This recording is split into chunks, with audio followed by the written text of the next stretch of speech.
all the fans, all the European fans, all the fans all over the world to see the Champions League. It's the time for all the players, all the clubs to prove themselves against other teams in Europe as well. So today we're going to discuss PSG versus Real Madrid. And in this match, I would expect to see a lot of goals from each other. Maybe both teams to score, maybe 3 goals and above. But let's discuss how that will happen right away. So firstly, we're going to talk about PSG. So PSG at the moment, we have bad news for PSG because Mbappe is injured currently, and Cavani as well is also injured, and with the likes of Neymar has a suspension. So those 3 key players, their attacking trio at the moment will be absent, and it's good news for Real Madrid because they won't have to defend those guys as well. But on the other hand, Real Madrid has also depressing news as well because they're having some injury crisis because Modric won't be there, even though he's not doing the most. But knowing that you don't have a lot of options as well is stressing. Modric, Isco, uh, Marcelo, which I feel is good news for Real Madrid somehow because Marcelo is usually more exposed a lot, and since he has declined, is more exposed. So not having him in this match will help Real Madrid because they will have to play Philin Mendy. And as you know, Philin Mendy is more solid defensively and attacking wise. So it's good news for Real Madrid. And lastly, Asensio. Asensio was injured during preseason, so those 4 players won't be available for Real Madrid. And now let's talk about how will they line up and why do I say both teams will score at this match or 3 goals and above the overall goals. So the reason I'm saying initially both teams will score, it's because when you look at Real Madrid at the moment, Real Madrid's defense is pretty shaky because we have seen Real Madrid conceded 6 goals in the last past 4 matches, and they have played against the mid-team tables. And when you are when you are when you are a big team and then you are just conceding a lot of goals, especially when you're playing against weak teams, it raises eyebrows. How will you play when you? How will you perform when you play against a big team, just like Paris Saint Germain? So those are the kind of questions.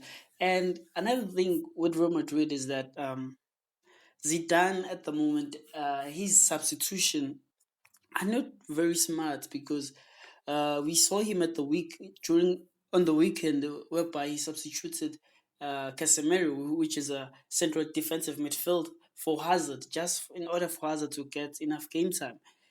Obviously, okay, I understand the fact that Hazard must get enough game time, but substituting him for Casemiro, it doesn't make sense because Casemiro is a defensive midfield and Cruz, on the other hand, cannot actually defend.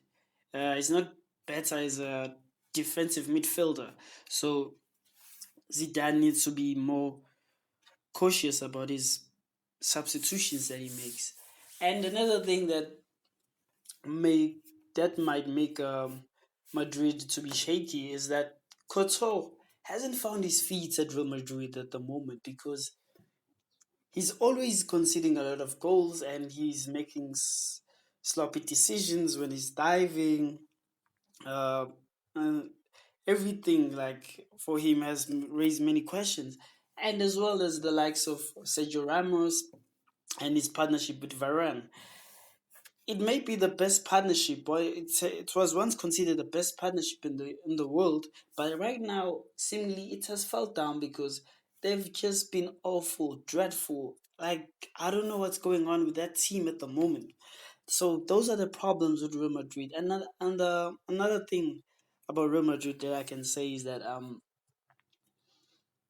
they do create a lot of chances, but sometimes they are not more clinical.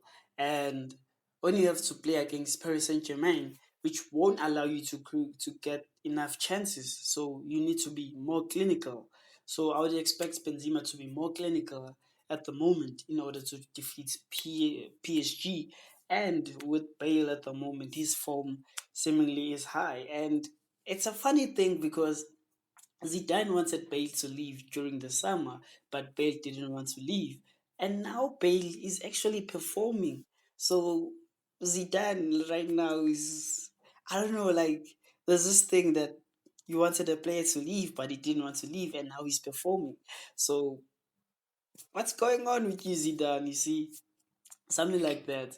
And my point with Real Madrid is that the thing that I don't like about them is that in the first half, they tend to score a lot of goals, but they fail to maintain their lead because they just drop points by conceding a lot of goals in the second half.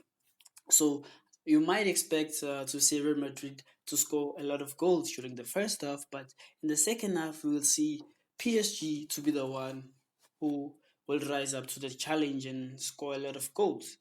Yeah, and then with PSG, the good thing about PSG is that they've made good signing. When I mean good signing, is that the signings that they made they fit their squad because they were missing a different defensive midfielder, which they bought, which is Gueye from Everton, and that guy had the most tackles in the world, so which is pretty good. And they also bought Ender Herrera from Man United. As you know, he's versatile and his the way he plays it's suitable for Paris Saint Germain.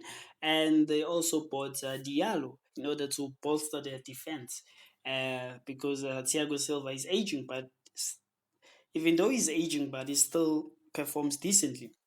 So, and they also have Icardi and Sarabia, which they came at the right time because Mbappe got injured. So they still have Sarabia and Icardi who can replace Cavani at the moment. And they still have Di Maria who can replace Neymar since he won't be playing.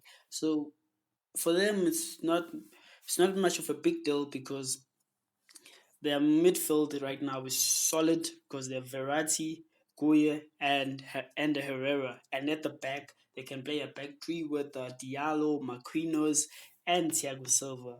So for Real Madrid, in order to or attack and try to find spaces against those guys, it can be difficult. But surely, as we know, that Real Madrid will find a way to win. So yeah, that's it. And the lineup for Real Madrid, I can say, will be Couture at the back as the goalkeeper, and they will just play a 4-2-3-1. I can say my ideal formation might be a 4-2-3-1, and then we have Philin Mendy as the left back, and the centre backs can be Eddie Militao and Varane, and the right back can be Cavall, and then the two people who will be holding the midfield, I can say it can be Cruz and Casemiro, and then put James Rodriguez since you don't have enough options at the moment. And then I can say put Bale as your left wing, and then Eden Hazard maybe as your right wing because surely Eden Hazard will start the match, even though he's not match fit.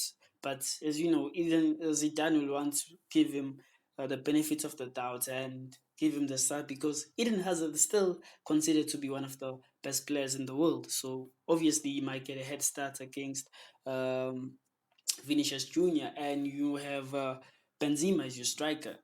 So I think that's how will they play. So for Real Madrid, in order to win this match, they need to maintain their lead and be better defensively. And that's it. And just try to make sure that the the chances that they get they become more clinical and yeah, and be more cautious at the back. And when they attack, they must also maintain a certain um, a certain shape when they're also defending as well. So I think that's all about Real Madrid. And tell me on the comment section whether you agree or disagree. And please smash that like button. Thank you very much.